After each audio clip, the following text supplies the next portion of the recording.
Yes, Abdurrahman. Assalamu alaikum wa rahmatullah. Walaikum salam wa rahmatullahi wa How are you barakatuh. doing? I'm good. It's been a while. It's been a while. We'll be back from the wedding. Thank you. MashaAllah. May Allah bless your marriage. Allahumma May Allah ameen. put blessings in your marriage. Allahumma I ameen. was very happy for you. Thank you, But bro. Alhamdulillah, you're back. You also did well. I had to accompany. passing by. I had to accompany your brother. Yeah, that was great. Yeah. Thank you so much.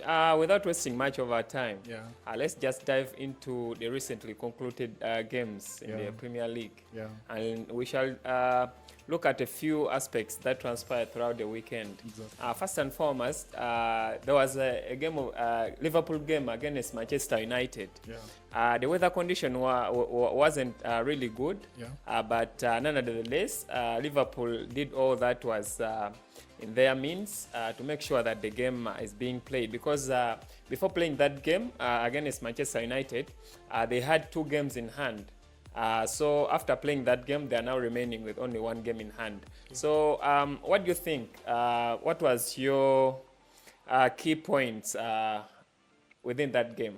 Okay, the Liverpool versus Manchester United game at Anfield was one of the longer-awaited matches yesterday. Yeah. And most Manchester United fans did not want this match to happen because, of course, there were rumors that it was going to be called off, because of the weather conditions.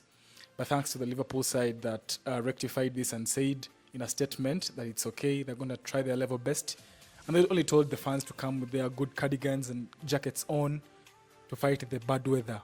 So the match happened, and fortunately, it ended in a draw. Why do I say fortunately? Because most of these other teams, you understand, the 18 teams, most of these teams did not want Liverpool to win this match because they would go with many points on top. They would be on top with many points.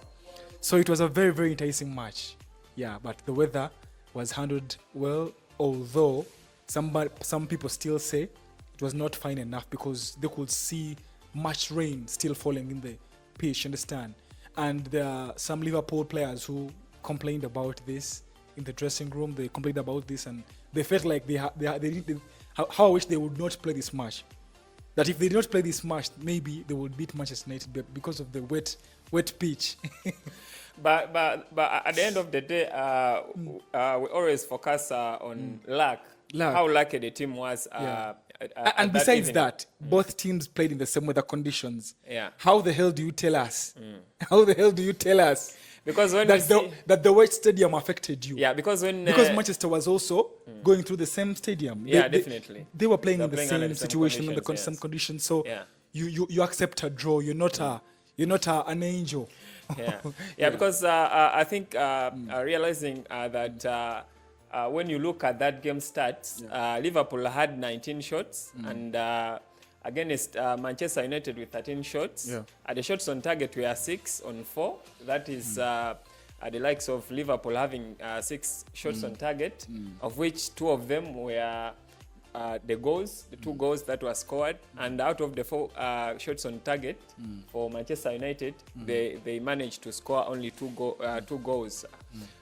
We can see that Liverpool had a upper hand, and because of their recent form, of course, we would have expected different results at the end of the day because they were at Anfield, which is a home where those big clubs. They don't have a good history going to Anfield. They say that the atmosphere at Anfield is really different from other stadiums, of which we can credit Manchester United for pulling off a draw and sharing the spoils with Liverpool. I don't know what your remarks were at the end of the game. Liverpool is still at the top of the table with is it 46 points? 46 points, yeah. If they won, they were going to go to 48. 48, yes. But now it's a little balanced now. They dropped 2 points. And they're still having 1 game in hand. Where does this leave Arsenal? Because at least Arsenal, they are now decreasing the point margin. Yeah, the margin is not bad for them. Actually, we had some great incidents from this match, you understand? Most people came in this match believing that Liverpool was going to dominate because of the recent form and things like that. But it turned out otherwise. I think Ruben Amorim told and talked to his players, and there's a lot improved in the team because he's managed to drop some players off. If you could see the likes of Garnacho, how they play now, apparently, there's much improvement in the team. You know, they're working together as a team. There are some occasions where I felt Garnacho was going to have this ball shot in the net, but he decided not to. He rather chose to pass this ball, you understand? And that is, I think, why they managed to get that goal. The assist he made to that young boy, Amad Diallo. Amad Diallo, one thing about him is he's turning out to be a large player on big occasions. When he's playing against bigger teams, he can score goals. But he's been blanking for about 3 game weeks back. You understand? But for some of these great incidents that happened yesterday, one of them was Maguire. The last chance he missed. Because we know you are a centre back, you understand? You are a full back. But still, there are goals you must score as a person. Because he got there in the box in the last minutes. Because Zach Z could decide to score this goal. But he played the best part of giving this ball to Maguire because he was in a very free position. He gave that minus away, and Maguire kicked that ball all through in the sky. A clearance shot. A very bad, wasteful shot. Yeah, then the incident where Liverpool was given a penalty. Some fans expected it was not going to be accepted because of how this ball first knocked onto Matthias de Ligt's body first before going to the hand. They thought maybe it was a ball to hand. But then the penalty was given and VAR confirmed it. I don't know how the VAR works, because in some occasions you can see the same incidents happen and the penalty is not given. You understand? But for an incident like that, I felt like it wasn't enough because the ball hit the body first and then the hand. But all in all, Mohamed Salah went again to literally make his mark. When he's playing Manchester United, he always scores against them. Now he's leading with 18 goals. He's the top scorer. Scorer, apparently. Yeah, apparently. With 18 goals, Erling Haaland coming in second with 16. Yeah. Alexander Isak with 13. So I think Mo Salah, this is a very good performance. So far, so good for Mo Salah. And let's just go into the game of Brighton at home against Arsenal. FC, the Gunners, they struggled to pull off a draw because we saw these boys of Brighton. They were, the strategy, the Arsenal strategy of fast press, immediately pressing after losing the possession. I think Brighton were doing it really good, more than Arsenal. And we saw that this has been Arsenal's strategy. After losing the ball, immediately they press, but Brighton did it really well, more than Arsenal. So I don't know, Brighton is really a stubborn team. It has been a stubborn team for all the previous seasons. And it has proved that it can really compete at this level with big clubs, the likes of Arsenal, which is competing for the season's league trophy. They have lagged behind because of dropping those 2 points, of which we thought they are very crucial for them. Yeah. When Liverpool was facing a very big club like Manchester United. So what transpired? What do you talk about this game? First of all, I want to give a round of applause to the Brighton side. Yeah. If I look at the creativity within the team, Joao Pedro, on how he managed to get Saliba into making that mistake, you understand? He played around him, and anything could happen, and this is what exactly happened, because he put the ball up in the sky and, somehow when they came to fight for this ball, Saliba, but he headed him, you understand? Yeah, because as a defender, you have to be very keen. Yeah, very keen. When in the box, when defending. Because any mistake, you can easily consider a penalty, of which is the same case that happened. Yeah, the boy was doing his acrobatics and the skilling. And then, unfortunately, Saliba hit his head. Yeah, of which... Which I think Arteta said the ball knocked on Saliba's head first. In his interview, he did not deserve to be penalized for this. Yeah, in his interview, Arteta said that when you look at how penalties are conceded within the 18-yard box, if a defender first gets a contact on the ball and then later on contacts the opponent's body, that penalty cannot be awarded unless otherwise. But of course, the you know Anthony Taylor. These are his things. He doesn't care. Yeah, because the on-field decision was a straight penalty. Yeah. Because when Arteta complained that let's go on the VAR and have make a recheck, a review of how the ball. He was told that they have already checked. And it's confirmed. Yeah, there's no need of checking anymore. So he was surprised that exactly. Within only a few seconds, like 3 seconds, they have already checked the VAR. So he was done. So surprised. Yeah, but that's it. And secondly, I think the Arsenal side was more of a defensive side this time around, because when you have 4 centre backs and you have 3 CDMs, you understand? Merino, then Partey. They're all there. Declan Rice, you understand? Partey was played in the right back. They're not linking up better in the forward, you understand? So I think Brighton had this chance with them. I like to give up an applause to the likes of Estupinan, that man. Yeah, he played very, very well against the Arsenal side. There's that guy, Mita, is it? He was also good at that. He brought in a lot of chaos for the Arsenal side. But I think Arsenal was just unlucky. And then the striker, come January, then the striker who's going to convert them goals when it comes to matches like this. We've seen the likes of Gabriel Jesus. They've been on form for the recent matches. But they dropped down this time round. They dropped down, and he was nowhere to be seen like in the previous matches. He did not perform to the fullest. So Arsenal, they lost 2 points, which is bad, because last season the Arsenal people say, the fans say, that if Manchester City, Pep Guardiola leaves Man City and goes away, they're going to win the trophy. But we see Man City has been dropping points this season. And still Arsenal is still dropping points anyhowly. I think if you're going to be dominant and you're trying to win and you gain something from the season, you need to be serious in matches like this, because Brighton is a downer side regardless. We shall see the likes of your Pedro are good, Dunk are good, Estupinan are good, but you are Arsenal, come on.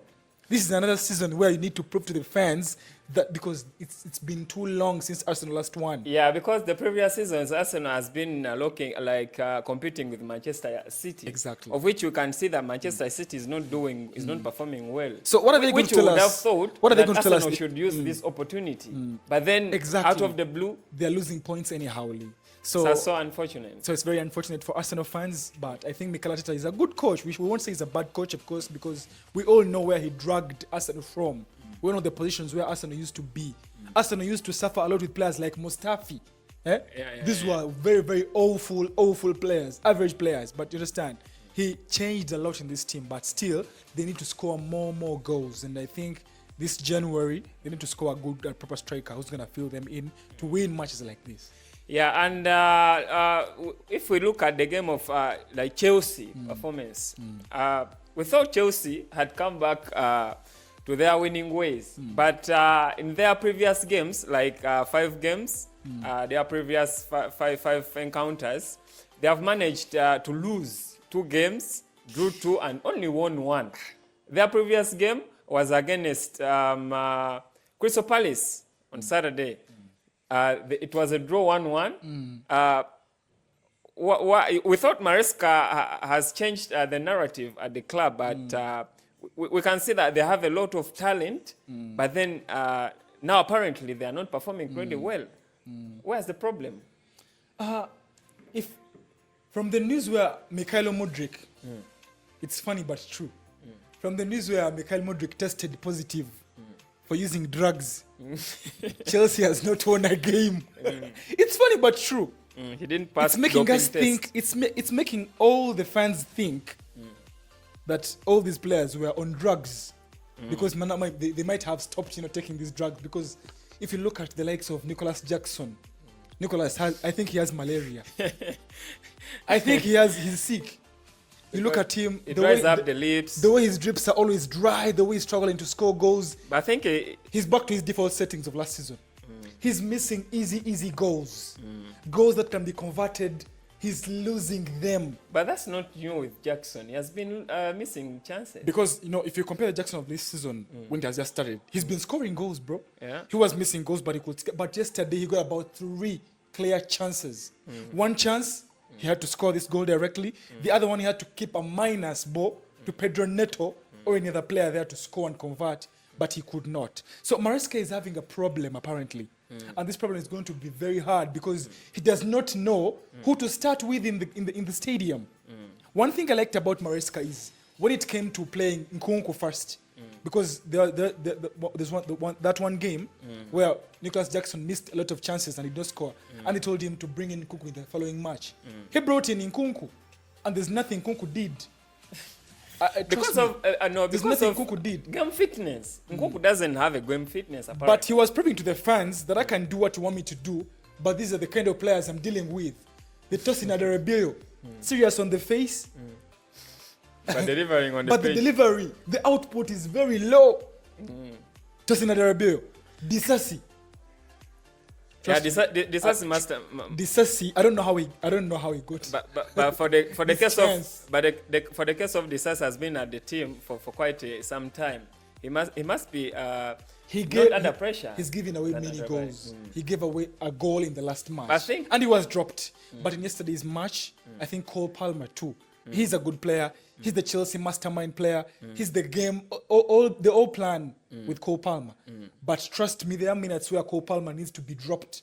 Like in the 75th minute. If you look at the ball he gave away, he was tired and exhausted. And there was no chance for him to continue.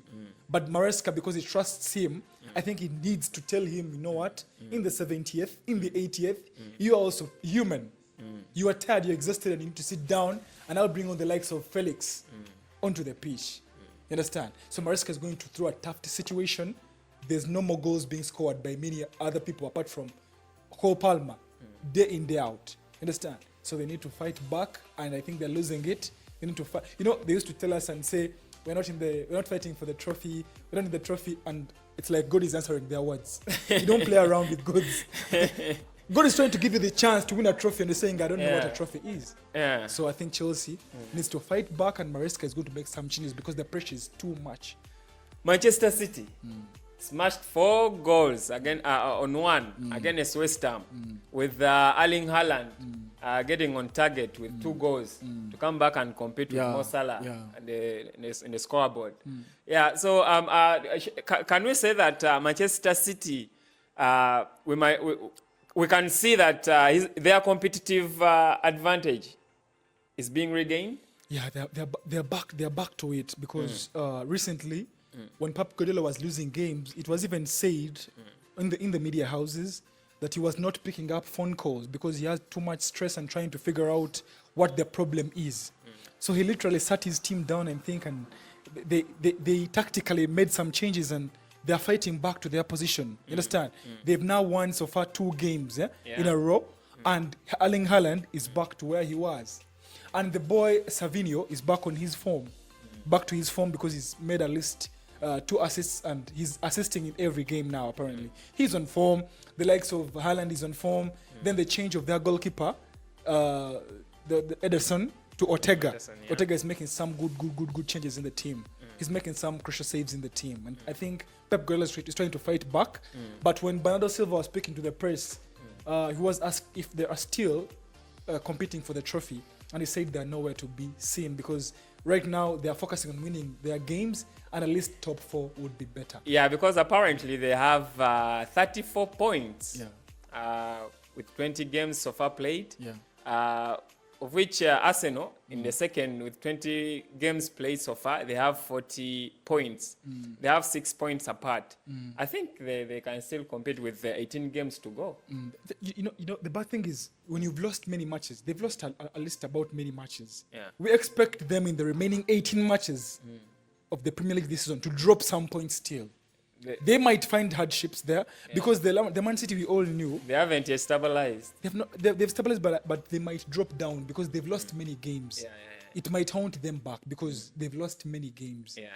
So we hopefully mentally it can still affect. But apparently they've improved and they're back to where they used to be.